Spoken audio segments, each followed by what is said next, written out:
I have cancer and I'm losing my hair very rapidly. So I started looking for some place in the Kansas City area to get a wig.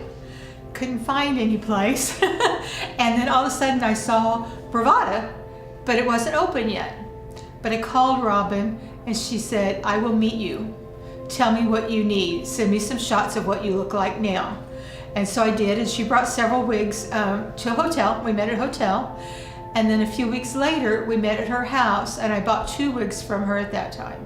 Robin couldn't have been better. I mean, she really did the work that needed to be done, and she was very careful to match what I needed, not just plop something on for this old lady that's going bald. You know, she was very careful. She said, well, I think you might need this. And that's the great thing, because I could just put them on my head and go. And you know, you wash them, you shake them out. And one of them that I have is half human hair and half acrylic.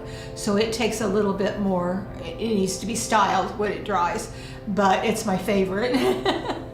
There was one place in town that said you have to call for an appointment. It didn't say that in their website. Basically, go away. And I won't say who it is, but Robin didn't do that. It was, I'll take the time to meet with you, and as much time as it needs, you know, we'll do it. And she was very, very good about that. Oh, I wish Robin lots of success. I hope this goes over really, really well here. I think it will, because not just people like me that are going bald, but there's other women that just want the convenience of a wig, and these are nice wigs.